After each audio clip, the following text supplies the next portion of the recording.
'Cause we always give it one last try. Yeah, you've watched me break 1,000 times. Now I'm all alone, 'cause you never show. You say you will, but then you don't. That's how it goes. Don't wanna know. I'm turning off my mind so I get by.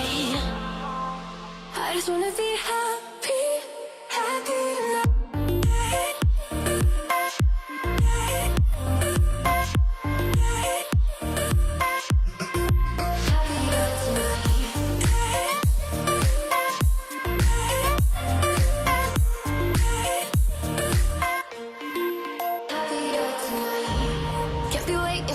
In the morning, I'ma leave without giving a warning. I'ma leave without giving a. But every time we say goodbye, we all know that it's a lie. Now I'm all alone, 'cause you never show. You say you will, but then you don't. That's how it goes. Don't wanna know.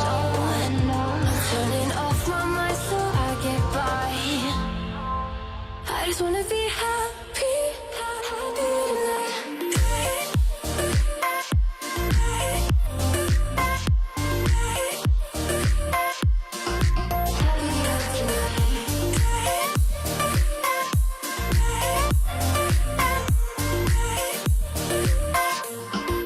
Happier tonight. Kept you waiting for you in the morning. I'ma leave without giving a warning. I'ma leave without giving a. But every time we say goodbye, we all know that it's a lie. I just wanna be happy.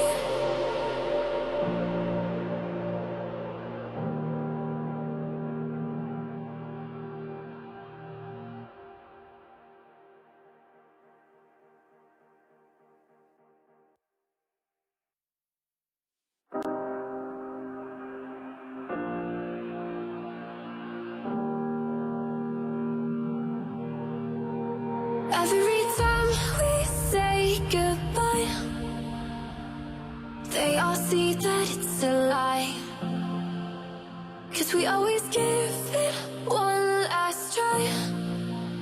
Yeah, you've watched me break 1,000 times.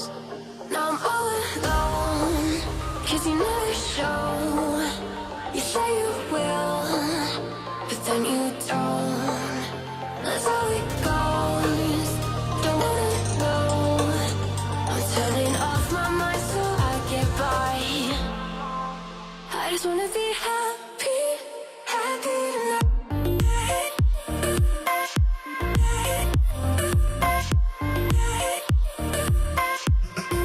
Happier tonight.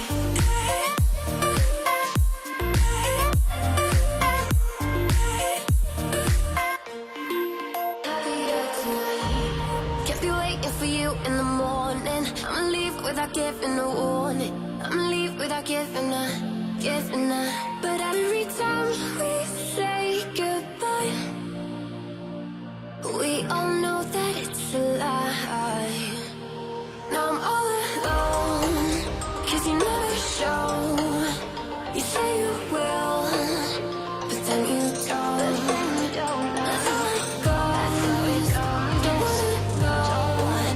I'm turning off my mind so I get by.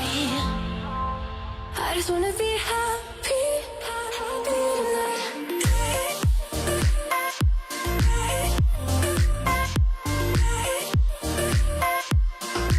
Happier tonight.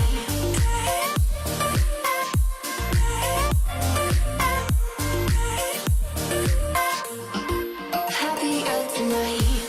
Kept you waiting for you in the morning. I'ma leave without giving a warning. I'ma leave without giving a. But every time.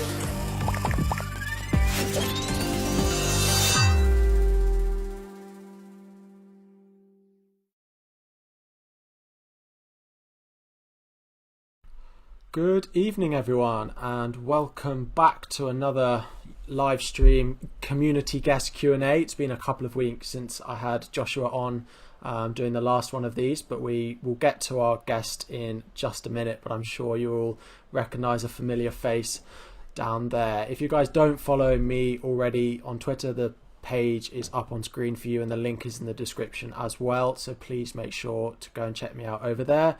And please hit a subscribe on the video if you are new. There should be a new notification from today, if fingers crossed that it all works and comes through well, if any of you are new and want to try that out. But just before we do get into our guest, we have had another month of our mini league, so we can see that Matthew or James has topped our October. So Matthew, if you want to let me know and message me on YouTube or on Twitter to claim your prize, 293 points he scored in October, which is just crazy, beating Luke by just 1 point. Luke with beating him by about 20 points in the last game week, but not quite enough to claw it back in the final week. So congratulations, Matthew. If you do want to claim your prize, just message me wherever you want. But yeah, without further ado, we have Tom from Who Got the Assist. If you don't know him already, his page is up on screen and his link should be in the description. Podcasts, I'm always retweeting them to make sure you guys are seeing them as well. But good evening, Tom. You're right, Harry. How you doing, mate? Not bad, thank you. Good to have you on. Feel like I listen to you enough of the time, so. Yeah, no, it's just always fun to do stream every now and again. I don't do them too often, but no, I was happy to come on. It was very nice that you did invite me to come on, and hopefully you could do an interesting short. Yeah, absolutely. We'll just start off with a little brief look at our teams for the past week. So I've got your team up on screen here. Do you want to talk me through this game week and a little bit about how your season's gone so far? It's been pretty indifferent so far, to be honest. I mean, we were saying just before we came on, didn't we? But you were, about 30, 40 points ahead of me, and I've not quite had that week yet where everything's sort of come together, as it were. I've had 4 out of 7 arm blanks for the captaincy, which has been the big Achilles heel this year so far. And not, to be honest, like those were players like Kevin De Bruyne twice, Salah and Son this week. So it's not like they were players that. They were wild punts, and it was really annoying to see that happen, especially this weekend with Son. 3 double-figure returns in a row, 4th one, absolutely nothing. But this week it was really up and down. It was really just sort of hamstrung by the fact that my captain did nothing. I had 3 captain choices, Son, Salah, and Kane. The fact is that penalties meant that Salah was the best choice. But I wasn't looking at that game. I was looking at that Brighton game and thinking, oh, that could be a real thing. But I didn't legislate for 2 things, I guess. One was Spurs really showing up. I thought that was quite lethargic, almost arrogant performance from them a little bit. Yeah. And you can't really legislate for that if they can't be bothered. And also Son himself, the data speaks for itself that he wasn't particularly good on the day either. So it's just one of those things that occasionally do get a bad week. This week I had a bit of a mare week. Grealish, as you can see, was a positive. Getting Reece James on the pitch, that's a positive. And I think my transfer was Antonio to Adams, and Adams was very, very lucky to get an assist. I think he got a handball or something like that for a JWP, one of those amazing free kicks. So yeah, in different week really. 54, I think I'm 1.5 million, but next week I should be all right. I'm going to leave it next week and roll the free transfer and captain Son again, I think. So I think that just kind of reinforces the fact that I think this year my team, I see a lot of teams on Twitter, people are like, oh my god, this is such a train wreck, this is an awful team, what can I do with it? I'll look at it and just be like, there's not very much wrong with that. You could easily put that same team out again next week and get 70 plus. And indeed, I've seen a few people do that this week, say, oh, doing nothing was great. And I'm just going to hope that happens this week. As you can see, I didn't have James Rodriguez as well, so hopefully he'll come in this week. And I'll have 2 free transfers to play over international breaks. So yeah, all in all, a bit beige. So I scored 65 this week. Again, it does feel a little bit more, as I was saying, a little bit more luck than judgment in a few of the cases. I brought Chilwell in for Saiz this week because I had a feeling that we wouldn't get Saiz playing this week. So, and then to free up that money, I sold Rodriguez and brought in Klitsch, which I have to say is probably the worst transfer I've made in a long time. I'm partly sort of, I can't do anything about it because he's taken Phillips's role playing CDM for Leeds now, which is then unfortunate. Whereas if he was playing where he was, it's not such a bad transfer being on pens for Leeds. So Salah vice captain 8, Kane 12, Grealish with the 15 was the big one, and then Lamptey with a 9. I did intend to start Lamptey. I started Mitchell, but I was fairly confident he wasn't going to play. Lamptey was first sub, so I got a little bit fortunate, but then I sort of expected it to happen. So yeah, a green arrow from 600 up to 400k. Fairly happy with that. My team for next week is looking a little bit flagged. We'll get into that in a minute, but good to see so many of you guys in the chat joining. FPL Focus, Glasto, Nuclear, Krishna, James, Kalstav, Quarry, James in there, all of you. We will get into your questions in just a minute. But yeah, it does feel like a team can look really good on paper, but then one week they do really well and the next they don't. So it does feel like a big yo-yo. So patience this season does feel like it is paying off for people. You know, Werner is a big example of that. The amount of us that had him early on and sold him, and now it's turned around a little bit. So yeah, it does feel like patience is key a little bit so far. Yeah, no, I think it definitely is. Although you can, with patience can always come the fact that you miss opportunities. I've been quite lucky this year in that a lot of my kind of transfers have been enforced rather than being elective. So, for example, the week I bought Son and Kane in, that was because Martial and KDB were both ruled out, and I kind of therefore transferred in 26 points versus 0 and made a huge profit from that. I mean, there are a few things that we have seen though. I mean, patience is really well demonstrated by the early Son sort of roller coaster. A lot of people went down, didn't they? When bought Son at the beginning, 2 points versus I think it was Everton, wasn't it? And then they sold him 20 plus. They brought him back in, and then he got hooked at half time. Sold him again, and then he got another kind of massive score.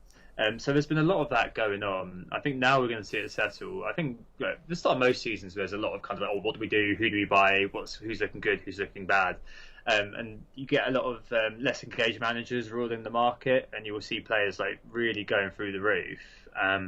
So a good point here is that Callum Wilson's now outscoring Dominic Calvert-Lewin in terms of FPL points, right? But who's got all of the acclaim, and who is everyone thinking, oh, you know, he's a player of the season so far? Everyone would probably say it's Calvert-Lewin. He's got almost 60% ownership. But you know, old Callum, he's after a couple of penalties and a lot of kind of shifty points, is doing pretty well in the FPL sense. So things will settle down eventually, as you say, and I'm hoping that patience will pay off eventually. But I've still got my wild card too, so we'll see. Hopefully that will again elicit some gains. Yeah, definitely. I was looking at that when I was writing my differential article. My forward this week was Callum Wilson. He's about 12% owned. The amount of forwards that he's owned less than that have scored less than him as well. It just seems crazy that he's done so well, but then also he's not had the talking about him. I mean, I don't particularly want to own him. Their fixtures coming up are mixed. I don't see myself bringing him in, but I wouldn't be surprised if he continues the form that he's seen. So if we have a quick look at a couple of questions that are coming in, Quarry in and moderating tonight is considering getting rid of Sterling, Werner and Trent, potentially all this week or 2 this week and the next week. I think we'll start with the Liverpool defence. We spoke a little bit about it before we started. I've got Robertson. He's currently on my bench for next week, but I think you've got one as well. Are you thinking of holding, transferring out the likes of Chilwell, the likes of those City defenders? When I need the money, I'm not above doing that. No, I think Liverpool are really interesting. They're top of the league, but they've got one of the worst defences out there in terms of conceding big chances, in terms of XGC. You know, they're just not looking particularly solid right now. And of course, a lot of that's attributable to things like Alisson being out, things like Van Dijk as well. But I think that the upcoming fixtures actually Yeah. are beginning to brighten a little bit for them. I think after the Man City game, for example, then you've got Leicester at home. You know what Trent did in that game last year. And then you've got a nice little run of Brighton, Wolves, Fulham, Spurs, Crystal Palace, West Brom. So Yeah. a whole kind of run of games that you'd expect them to do very well in. Do you see a clean sheet in them? Do you see attacking returns for Trent and for Robbo? Yeah. Potentially. I wouldn't be too down on their abilities in terms of getting you something going forward, but the body of evidence in terms of points seems to suggest that it was a good idea to sell them a little while ago. But the fact remains they're still both top for XA amongst defenders so far this season, and they're really underperforming in terms of the expected points stat on the Fantasy Football Hub. I think I saw one this week. I think it was Trent was kind of half what he was expected to have earned. There's lots of stuff, like he would have assisted Salah last week, and that got scrubbed. Lots of good. He's created 3 big chances. I think he's only got 1 assist from that. A lot of key passes as well, with small chances created. I think he's top for that too, for Cresswell, the dude is. But he's still putting in the underlying numbers, right? And it's just a case that it's not quite worked. But yeah, the longer I've held him, the longer I've been kind of like, oh, I've had other fires. I think I'm still going to be keeping myself. If I need to sell him to fund something else, I think we're coming to the end of it now, but say I really needed to get Son or Kane in to just cover myself this week. Game week 9, Man United versus West Brom, you put on the Man United player. If I had to sell Trent to make that work, then I'd probably do it. But at the moment, I personally am holding. I wouldn't buy him on a wild card, and I'd be perfectly fine with selling. I think I'm the same. If I needed the funds, then okay, great. But I'm not gonna downgrade him just to have that money sat in the bank for no reason, because I don't think there's necessarily more reliant on someone who's cheaper than him. The one that I would potentially look at would be Chilwell, but I've already got him in. Fairly confident with how he's looked. Maybe that's a Chelsea bias, but he's looked good. He plays left mid, left wing half the game. The amount of time he spends in the attacking third seems really high. So yeah, if you're going to have money sat in the bank, it's not worth it. If you're using that elsewhere, then it could be more beneficial. A few more coming in. So Nuclear is asked, if Antonio is out, where do we look for West Ham? So we know they've got really good upcoming fixtures. I've got Masuaku in my team. He has something like the most passes in the final third for their whole team, playing at left wing back, which is a stat I quite like for him. He's mentioned Haller there, which I think is, having watched Sam and Lee on FPL Family at the weekend, he's never seen such a bad performance from a striker. I wouldn't be going anywhere near Haller. I think you've got to look in their midfield. Bowen particularly stands out for me. Fornals has started well, but it would probably be Bowen would be the one I'd be looking at. Yeah, I think so. I think there's the Ben Rama thing hanging over Fornals, but Fornals is actually statting better than Bowen at the moment. If you look at their data, Fornals has got better XG, he's got a better XA. Bowen's a really interesting character, just because I always perceived of him as being a bit of a goal scorer rather than a creator, and that's really borne out in the data as well. So his XG is 1.57 at the moment, his creativity, his XA is just 0.44. That's half Fornals's. So he's not the guy who's going to be creating stuff. He's the guy who's going to be trying to kind of create chances for himself and basically take shots on. The thing is that this was Antonio's time, and I think everybody was sat thinking, yeah, I'm buying Antonio for this Fulham game. He's probably going to be my captain, etc., etc. With him out, it is quite difficult, and I feel like you're kind of scratching around in terms of going forward West Ham's assets. As Lee said, and as many people who observed that game saw, Haller he's just lost his confidence, hasn't he? He's just been knocked. So yeah. If you are looking for a 1 week punt or something like that, Bowen or Fornals, absolutely fine. But I guess the back is where at the moment we are. Cresswell, I can't believe he's up to 5.1. But he's the set piece man. He's the guy who's fueling, getting those balls into the box sort of thing. Got the likes of Kufal on the right back 4.5 and Balbuena at 4.4. Even if you've got to save 0.1. None of these are particularly exciting picks, are they? Let's not beat around the bush there. If you did want a 1 week punt, you've got to be looking at somebody like Bowen. That would probably be one that I'd favour. But I don't know, without Antonio, I'm just not I'm just not as interested in them, even though they've been doing very, very Yeah, well. I wonder if we won't see. I mean, we don't quite know how long Antonio's out for, but if we will not see Haller play either after the way he's played, and they'll play Yarmolenko in there instead. There was talk of that happening at the weekend, which I think is more of a positive than Haller playing. I've had Klitsch in my team 1 week, and I'm already thinking about selling him this week and going Bowen. I do have the money in the bank to do it. I don't know quite why I went Klitsch on the deadline. It was a transfer made live on stream about 5 minutes before the deadline, not knowing exactly which of those cheap mids to go for, and I think I got it wrong in the end. But I am thinking already that Bowen Fulham at home is one that I'm potentially looking to target. Just on the Chelsea defence, a few guys asking the Zuma Chilwell debate. I do have my sort of Chelsea review that I've recorded, which I'll put up later. It basically says that Chilwell for me is the number one. I still think that there will be a little bit of that centre-back rotation that we've seen at Chelsea long term. I think Zuma is first choice, but he may not, when it comes to the Christmas period, play every week is a bit of push for him. So I would definitely favour Chilwell over Zuma, but if you want to go both of them, again, I've never favoured a defensive double up. It's just too much of a risk on a clean sheet for me, even though we have looked a lot better defensively. Mendy has made us look a lot better. I mean, it's great. It's been a long time since I've been able to say buy a Chelsea defender. A long, long time. Almost as long as it's been since you've been able to say buy an Arsenal defender. But the likes of Bellerin are looking like very popular picks at the moment. Yeah, no, definitely. I think, with Zuma, it's definitely one that you'd be looking at, especially this week. You could get the initial bang, as Nick highlighted on our pods.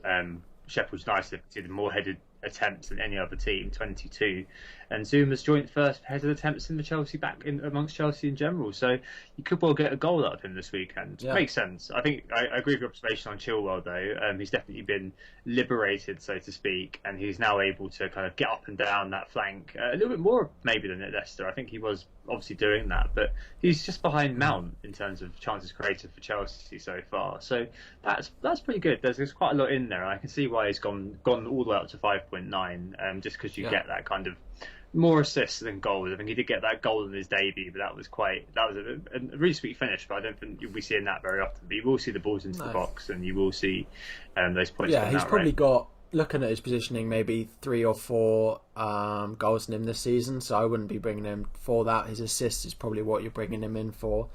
Thanks, guys. If you are new, please do hit that subscribe button. They're saying in the chat that Jota has scored for Liverpool, so they're playing a front 3 with no Firmino tonight. Don't know if you saw, with Jota starting, and he seemed, I don't know what more he can do to try and force his way into that front 3. It's the first time that they've had real competition, the sort of usual Liverpool trio. He's in at only about 6.3. Was someone that I considered last game week, but I thought that rotation is too much for him. I feel like Liverpool fans just calling for him to play more. Firmino's been on the downshift for quite a while. He's been going through the motions a bit.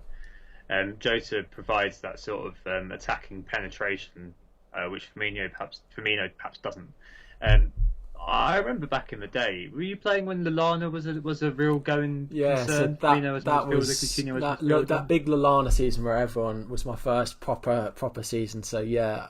It does feel like that a little bit. So I wonder if he can play that role. Yeah, he could do. He's playing. It says on SofaScore that he's playing up front tonight. I imagine it's Salah in the middle. I mean, I don't know if anyone in the chat can confirm who's playing through the middle, but whether it is Salah, Mane, or whether it's just fluid like they've done before, which probably fluid. Probably just fluid.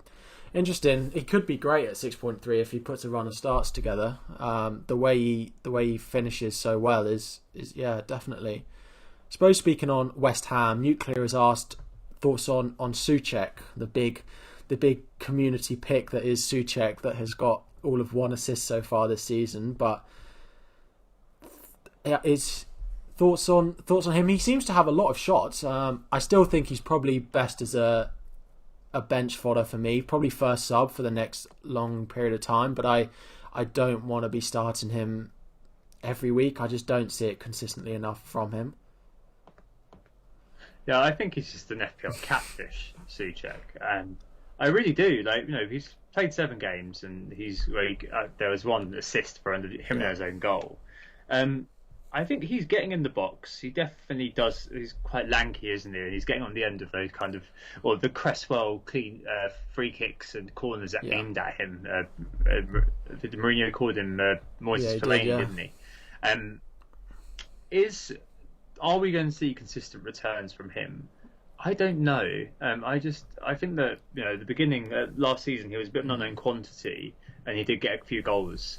So far this season, all I've seen, I did own him for a little while, so I was kind of keeping an eye on him. All I saw was miscues, him falling over his own feet, poorly timed attempts, and I just begin to wonder, is this guy really actually God's gift of cheap fourth midfielders, or is he just going to catfish you for the rest of the season? My worry is that he will catfish you, and you'll be kind of sat there with a player like that in your team taking up a spot when you could be kind of using that spot for another player, be it a better defender, be it for a cheaper striker, or something like that. My point is that I'm not sure he should be your 11th man at the moment. I'm not getting enough from him. The underlying stats are there, but if you watch him play, you kind of see why he's not returned much past 1 kind of FPL assist so far. So there's always the threat. He could score for you. I just don't think you can rely on it. So for that reason, didn't mind selling him. I wasn't too upset at selling him. I prefer to have a 4.5 set on my bench rather than him, because I've now got 0.4 and 0.5 as it was at the time. I don't think the switch to 5 at the back has helped him that much. Last season, 4 at the back with Rice and I can't remember who the third one is in that midfield did mean that there was a lot more of a chance for him to get forward. He's still doing it this season, but it's not quite the free license to roam that he had last year. I don't know if this is, if there's stats to back this up, but it then just leaves Rice on his own in midfield, which definitely feels like he has to stick back a little bit while the wing backs push forward a little bit. So yeah, I think what we're saying is it's a bit much to be starting him every week. If you've got him, then he can be your first sub every week, and it looks like there's going to be a lot of rotation and a lot of injuries coming in, that you'll probably need your first sub more often than we have done. I think this week's probably an anomaly, but it's going to come back, and there'll be weeks like this again where you'll need players on your bench. So it's not a bad one to have, but it's 0.4. Do you think it's worth it over an Anguissa type who can get you 3 points when you need him to? Perfect. So another talking point, James is asking if there's a lot of talk about the so-called fixture swing that's coming up. The Man U, Man City looking very favourable, and Spurs taking a downward turn. And I'm all for getting a City asset in, or your United asset, especially for that Game Week 9 captaincy, but it's at the expense of who. It's a very dangerous move at the moment to be selling someone like Kane or Son. It's one of those high risk, high reward situations where their ownership is just quite so staggeringly high that it's 100% every single week now, that if you sell them and they score, then it puts you in such a dark hole. I am considering removing one of them to get in probably Sterling of Man City, but keeping either Son or Kane. I haven't quite decided on the two yet.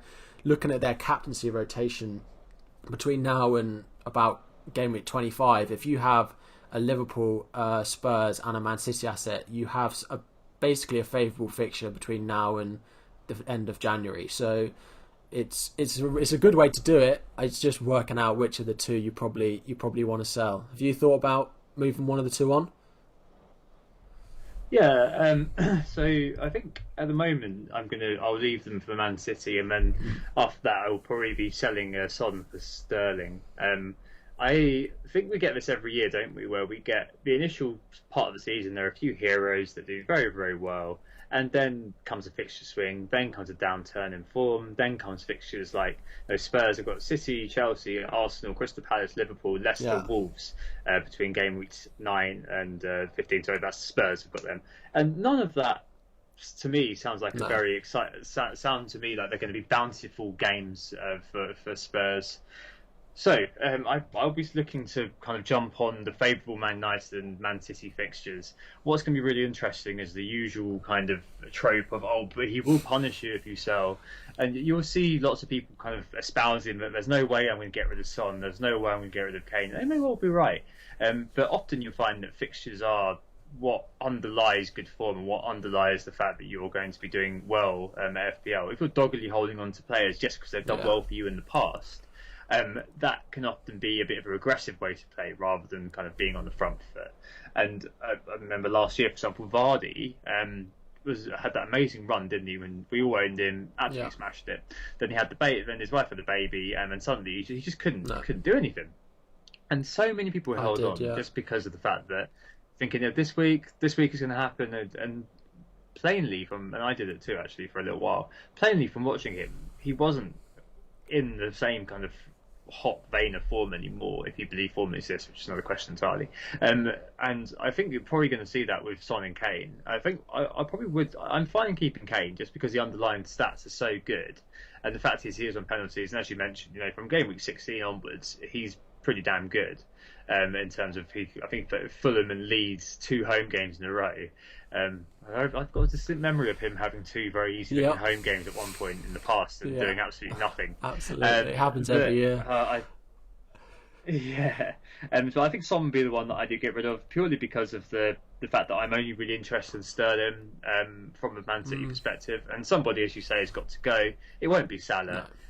So it's going to have to be Son, probably financed by that TAA sale that I mentioned. I'm considering. Yeah, I'm slightly swinging the other way towards it being Kane that leaves, but it's very much up for debate at the moment. It feels like one week it's one of them that you want, the next one it'll be the other one. So yeah, to be decided. I do think one of them will go, and it'll probably be Sterling for me over De Bruyne at the moment. That's coming in. He just looks like such a threat every game, and whereas De Bruyne looks like a threat in half the games, and half the time he's then doing a different role. So I just think that's Sterling. We know what he can do. He's so explosive. So I mean, they'll both be good picks. They both will have their game weeks, but for me, it does feel like Sterling is the one that I'll be going for. So just a few more questions that we'll go through. There's a lot of talk about Southampton in the chat. They started all right, and then have got better. You've got Che Adams, who you say you're not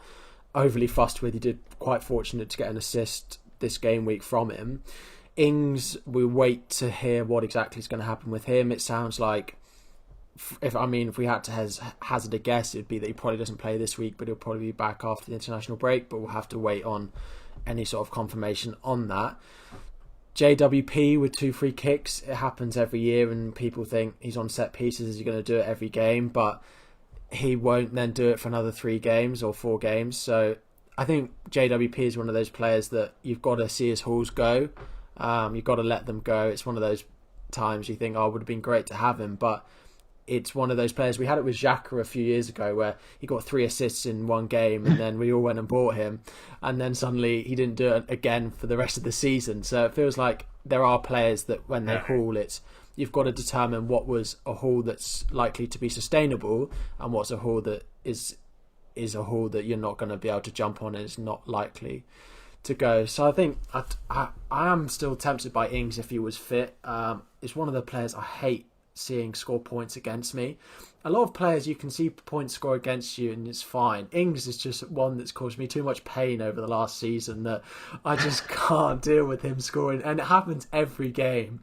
And I brought him in for about 2 game weeks this season and he blanked in both of them, and I thought, well, I'm not having you, and I sold him on my wild card again, and then he's been back to it again. So yeah, it feels like Ings is the one that you want to be going for. Adams will produce points. I still think he will. He was a bit fortunate this week, but his underlying numbers are quite good for that sort of bracket.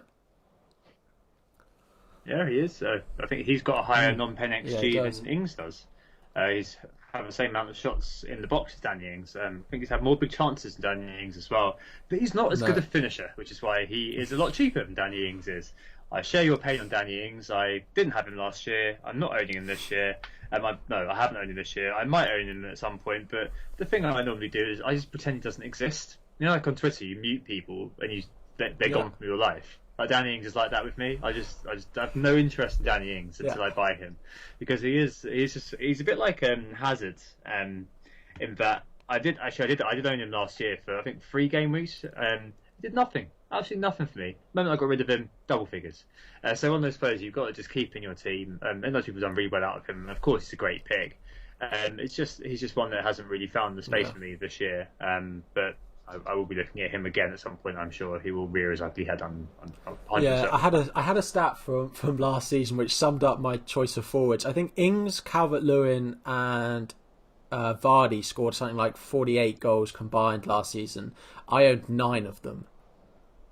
I got on Vardy so late. I didn't own Ings and I didn't own Calvert-Lewin when he returned. It was a struggle for a lot of the season. I think that summed up my season last year, that those 3 players were great picks for a lot of it, and I just didn't get on it. Haven't made that mistake with Calvert-Lewin so far this season. I can see that you don't own Dominic, the seems to be goal scoring machine, or the Callum Wilson 2.0, as we seem to be thinking, who's a better option. Are you considering Calvert-Lewin, or do you think? Yeah. So you got him. Yeah, I'll get him in. I'll get him for Fulham. I'll get him in for Fulham. I owned Richarlison at the start of the year because I thought everyone was going Calvert-Lewin, so I'm going to go somewhere different. And to be honest, he didn't match him most of the time until he decided to get himself sent off. And he also went off injured one week, which is really annoying. But he was matching him pretty much until that point. The fact is that because I started with Richarlison, it became less and less. I had more and more things to do, and doing a side grade effectively was something I didn't want to do, just because Richarlison still looked great when I was watching him. He had underlying stats as well. But yeah, I'll be getting in Calvert-Lewin for Fulham and probably selling James eventually just to make things work. But yeah, set and forget. I mean, he's a bit Calvert-Lewin is a bit kind of like Wilson and Fraser a couple of years ago.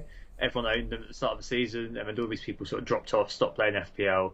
But every now and again, you'd get a Wilson-Fraser combo, and then you'd see all these zombie teams doing amazingly, and we'd all get red arrows because there were still some zombie teams doing really well that happen to have these guys. So, his ownership's still so high. He does still constitute good value, as Big Man Bakar has said. So, I'll definitely buy him in at some point. It's just not, there hasn't been an opportunity to, basically. Yeah.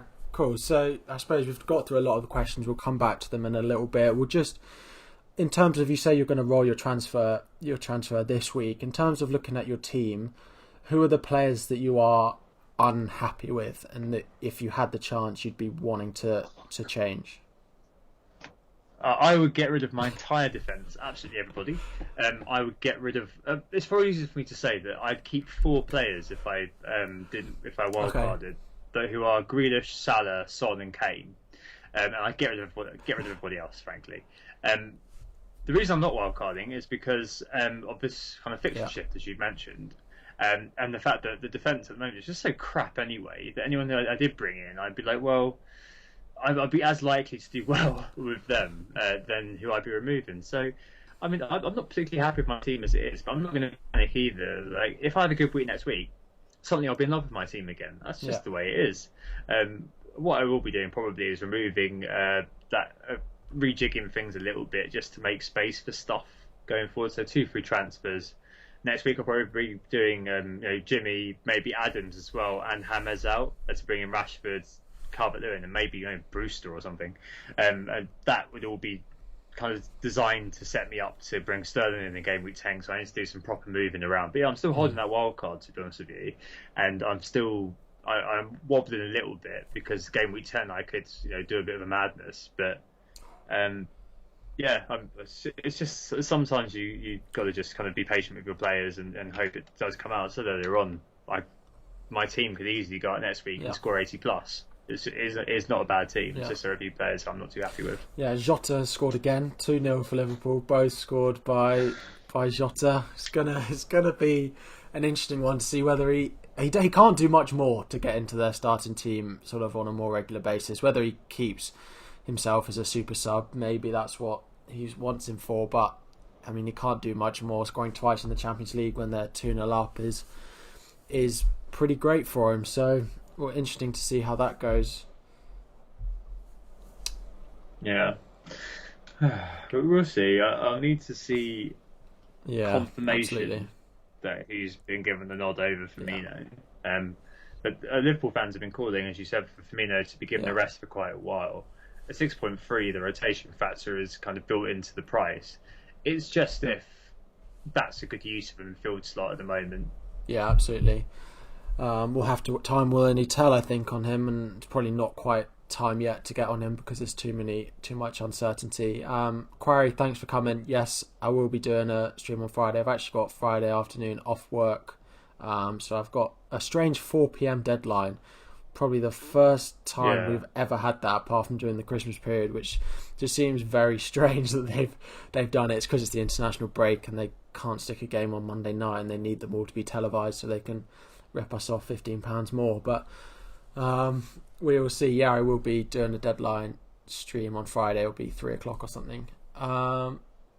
Cool. So you said you were thinking of moving out James Rodriguez during the international break ahead of Fulham, Leeds, Burnley. I know how much you dislike people trying to persuade your decisions, but are you sure that I'm buying in Calvert-Lewin, so I'm not getting rid of Chelsea, and I'm buying in Rashford, who will be the captain against West Brom. So I think I will probably be all right in that regard. I know it's not ideal, but you've got to focus on what I'm getting rather than what I'm losing. No, that's fair enough. Calvert-Lewin coming in is a good option. Rodriguez will be an interesting one. If he was fit this week and Pulisic wasn't, I could have made the swap back. But yeah, perfect. We've been live for 42 minutes. So if you guys have got any final questions, we will get to them now before we wrap things up. So in terms of the Man U assets, people are talking about Martial, Bruno. For me, it is Rashford that stands out as the one that I'll be thinking of. If you have the money to stretch to Bruno, I still think he's a good option. His numbers and his returns will still be there, being on penalties and everything like that. My only worry is Rashford when they play the front three again. Could we see him be stuck on the touchline like we have done and has infuriated us at times before? Because the diamond obviously didn't work against Arsenal. So yeah. Are you set on Rashford being the one that comes in, or is that sort of a budget thing? Yeah, I'm set on Rashford. I think that I don't, at the moment, see why Bruno is worth more, 0.9 million more than Rashford is. I mean, 6 points separate them right now. The underlying stats, Bruno, are pretty good, as you mentioned, in terms of the key passes, in terms of things like that. But someone's going to be finishing it off. You've got Rashford there, who was a talisman last year. You've got Van der Beek as well, who Bruno was subbed for this week. A luxury buy by United by the looks of it, but he could well be given the nod every now and again. And I think Rashford just plays a role in the team which is pretty irreplaceable. And I think that he's also as explosive as Bruno is. I just don't think at the moment, given the budget that I'm looking to release to buy Sterling, I've got that money on offer to get Bruno, but I'd obviously be quite scared of them getting another penalty. I'm happy with him. I saw the people mention Martial. That really depends if he can be bothered. That's the ultimate thing with him. If he's looking like he fancies it, then definitely buy him in. But to be honest, like I had him in the first 3 games this year. I mean, obviously he missed game week 1, but I had him 2, 3, and 4, and he was atrocious. Like he just could not be asked. Frankly, he's one of those players who's incredibly like mood dependent. We all know that he is like that. It's not kind of a comment on him as a character, but it is his playing style. That sometimes he just doesn't. He just is completely invisible and doesn't contribute anything to the team. If he is looking like he's back in form and does like he's got his kind of the bit between his teeth, and absolutely fantastic value 8.7. But I think the Rashford's just a little bit better at the moment, and plus he's a great guy, and there's nothing better than that. Buying a player like that is there. Absolutely. I have a love-hate relationship with Martial. I owned him at 5 different times last season. Bought him in, sold him out. So sums up how he's not a type of player that I'm good at owning because he's so on and off. I'm a bit like Nick when it comes to that. I like the safe pick a bit more of that consistency people I know are going to sort of tick along more than that in and out pick. So yeah, probably not one for me. I like the look of Rashford, although the performance at the weekend didn't fill me with confidence. He was going to be my Pulisic replacement. Jones is asking, it's come out today that Pulisic is back in training. He's not going to play in the Champions League, so it's unconfirmed whether he's going to be fit enough to start the weekend, but it sounds like he'll be back then after the international break at least, so I won't be selling him. I'll be holding and probably starting him depending on what news we get, but I know a lot of people are moving to Ziyech. An interesting pick again. I think those Chelsea mids, you kind of got it. It's a bit like the Salah Mane. You've got to pick one and kind of stick with them. They all look good and they all get returns. Although it has come out that Havertz hasn't trained at all this week, hasn't travelled with the squad either, which is slightly concerning. One to keep an eye out if any of you do own him. But yeah, I still think Ziyech will be a good pick. So will Pulisic, and Havertz when he's fit again, he will be. I think it's really tough to pick between the three of them. Ziyech off one game, it's quite hard to say that he's going to be a better pick. 14 points, great, but it is still one performance, so it is tough. You don't have any Chelsea apart from your favourite rotation threat, Reece James in defence. Thought about any more of them? No, not for the time being. It's one of those things that you've only got finite transfers. If I did have a wild card, if I was going to use my wild card, I'd probably have to cover off the Chelsea defence. I'd probably either get Mendy actually in goal, or maybe go with Zuma. In the midfield, as you say, they're it's interesting because there are so many players who do things. I do actually quite like Ziyech. I think that he's a very nice pick. I think that he's the kind of guy who maybe in a Bruno Fernandes way is going to be the thing that knits everything together. Because in the first few weeks of the season, you guys were kind of lacking that fluency, and I feel like you needed that sort of creator. And Ziyech in the Eredivisie was the numbers he was putting up were pretty good. I think he's kind of consistently got between 10 and 15 assists every season, something like that. But of course, everyone goes, "Oh yeah, but it's the Eredivisie. Who cares?" The likes of Matej Kezman have come out of the Eredivisie and looked absolutely bloody amazing. Well, I mean, he's also been quite good in the Champions League, for example, and that's obviously something that you'd hold on to because in that sort of context, if he is, providing assists and scoring goals in the Champions League, which he did do for a couple of years. He scored had about 6 goal involvements every year. Looking at that, you've got to think, he's got that kind of class to him. I'm sure Chelsea have done their homework on him, and it's just a case of kind of thinking, well, is he going to be the next bandwagon? I don't know. Your fixtures are very in between, aren't they? After Newcastle, it does kind of get a bit hodgepodge. I'm not too sure on them until Gameweek 23, I think it is. There's something begins to get a little bit better. But yeah, it's very inconsistent at the moment with Chelsea. So I'm happy to take the risk of going without. I'll probably have to keep Reece James for a little while, unfortunately. But that's. But with games like Sheffield United and Newcastle, the way that he likes to set up, and he's probably going to get at least one start in those two.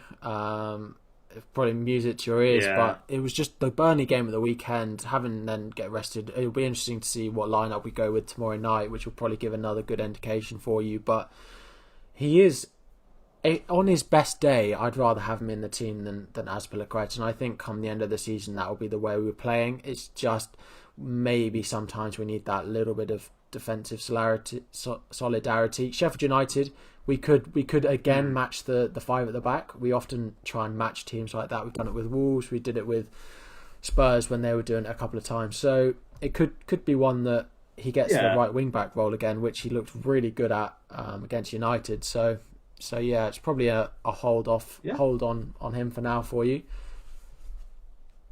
Yep. Perfect. Yeah, absolutely. I think the 2 games coming. Yeah, absolutely. No, yeah. The next couple are definitely good. After that, then it's maybe reevaluating when there are others. Someone like Bellerin at the same price when Arsenal's fixtures change and become much better, then is another option that you could be going to.